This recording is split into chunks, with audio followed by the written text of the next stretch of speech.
session is showcasing defense capabilities of defense public sector undertakings and leading Indian defense companies. Of course, the title speaks for itself. I would also like to make a request. All of you are aware that this is the Defense Attachés Conclave. I request all defense attachés to kindly take part in the interactions. The chair of the session is Air Marshal Rakesh Kumar Singh Bhadoria. He is the Deputy Chief of Staff of the Indian Air Force. Our first panelist is Dr. G. Satish Reddy, Scientific Advisor to the Raksha Mantri, and he will be followed by Mr. K. Divakar, Technical Director of BDL, Mr. S. K. Sharma, the Chairman and Managing Director of BEL, and Mr. Arun Ramchandani, Vice President, Product and Technology Development, Larsen and Toubro. Thank you for the introduction, and thank you, Nitin, for inviting me.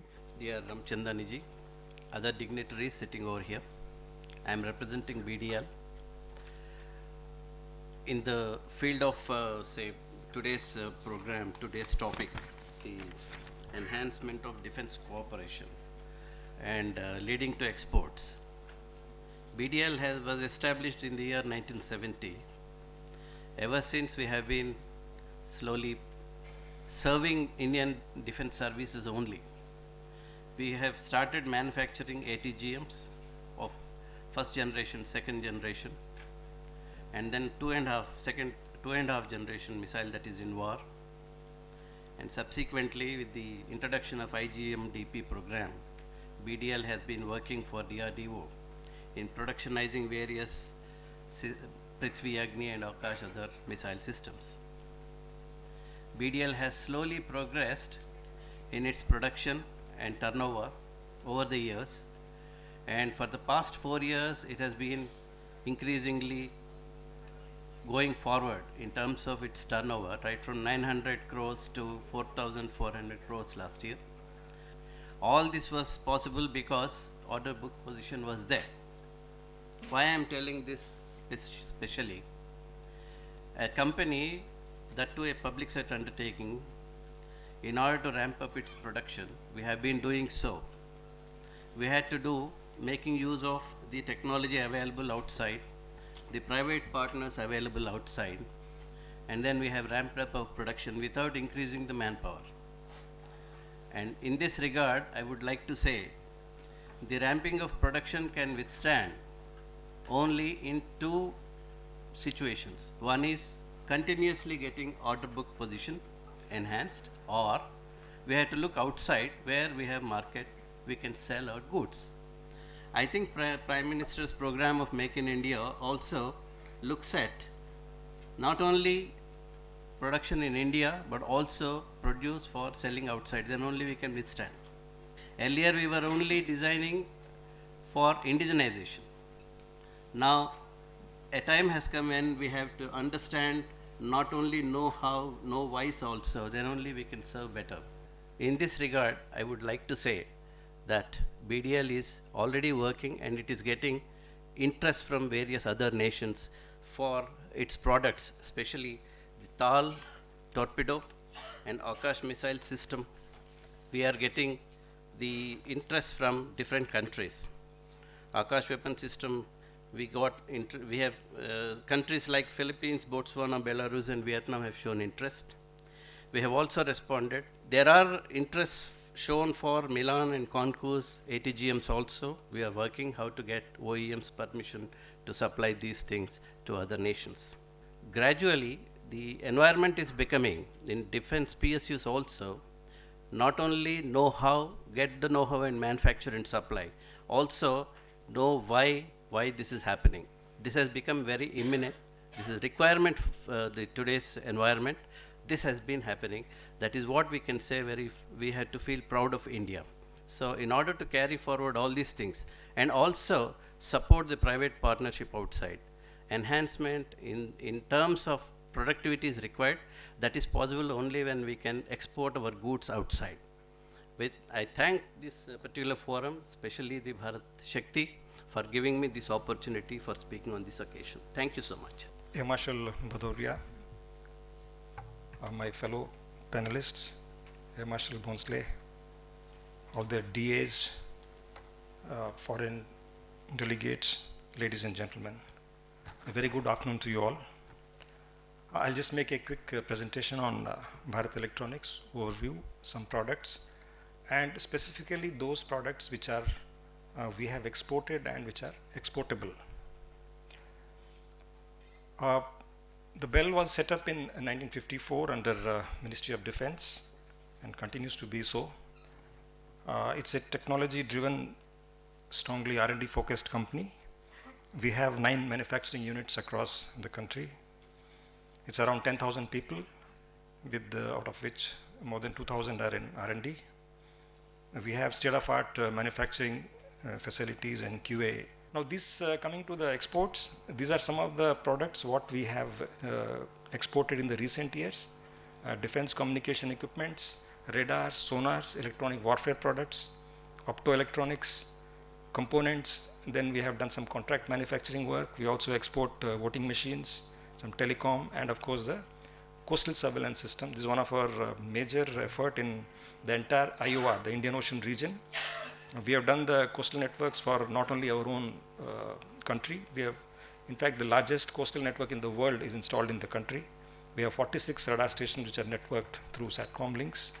And we have done the coastal networks for Mauritius, Seychelles, and Sri Lanka. These are the exportable products. We were just listed some of them. Battlefield surveillance radars, 3D acquisition radar, lightweight portable radars, tactical control radar, weapon locating radar, then L-band surveillance, then sonars, and some fire control systems. These are some of the electronic warfare and avionic products which can be exported to any interested country. The radar warning receivers, the radar fingerprinting system, then electronic support measure, that is EW receivers for small ships, submarines, and helicopters, the direction finding systems, ELINT, comment, and jammers, can be in any form factor, any configuration, and because these are all basically our own design, so they can be customized for any specific requirements. We have, of course, a whole range of communication equipment from HF, VHF, UHF, and of course, we also do all the encryption that is required for the communication.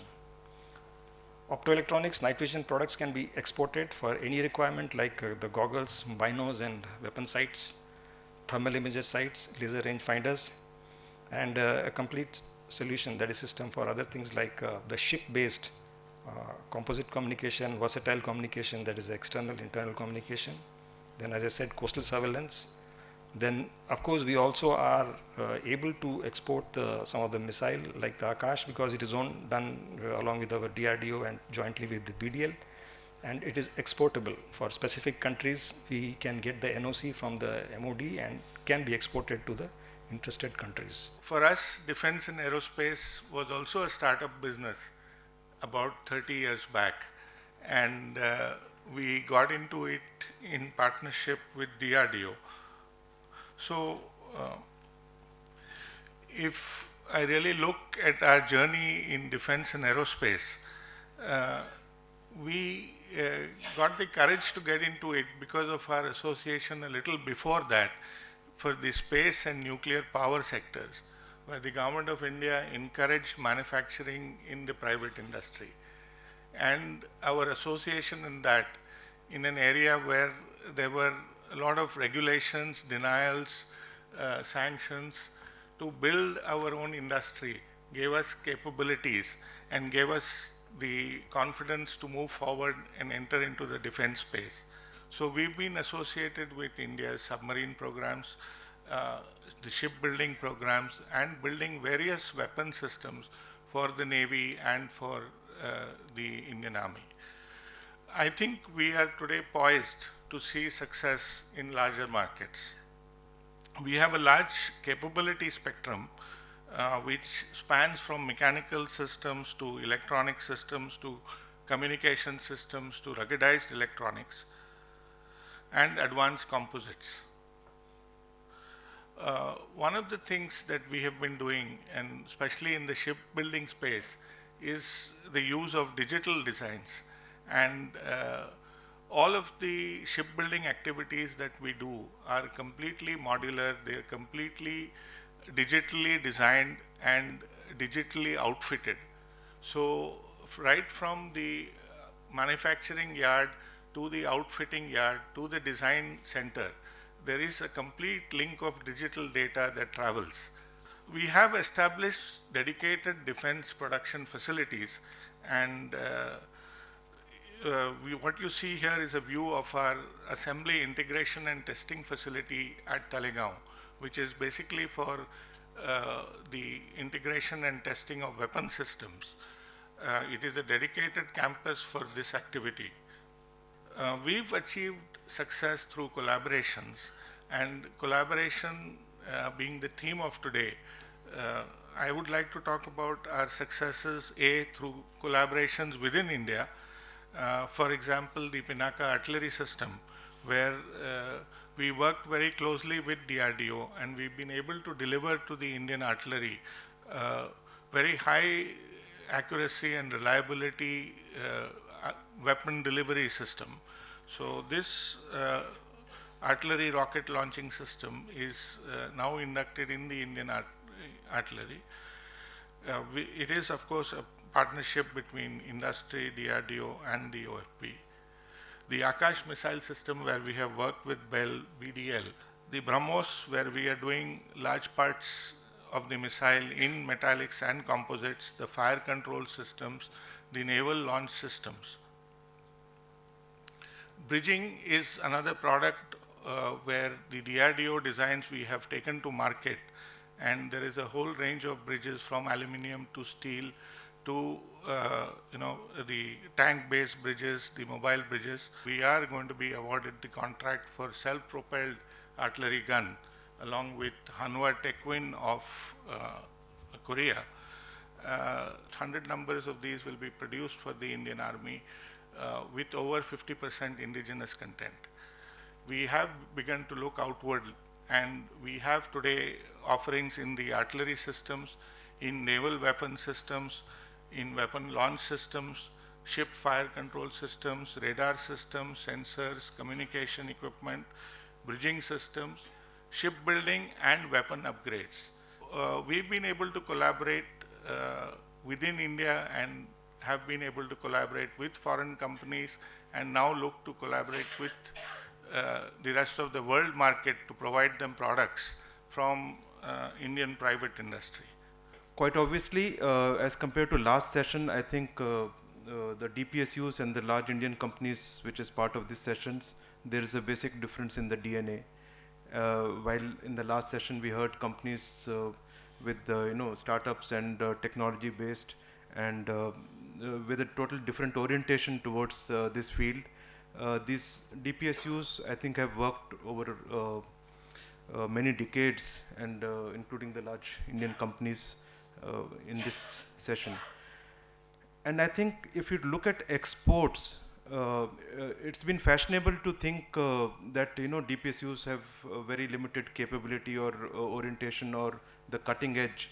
But when you get into the system, you'll be surprised, especially for the defense attaches, to know the ground that they have covered in the last 2 decades, and to really understand where they have reached today. And the capabilities far exceed what is known in the open domain. So as we open out our systems for possibility of exports, I think DPSUs and the companies which have been in this field for some of these decades, the large companies that we're talking about, is one area that you should look at very carefully, and you will have a lot of high quality products that you can look at.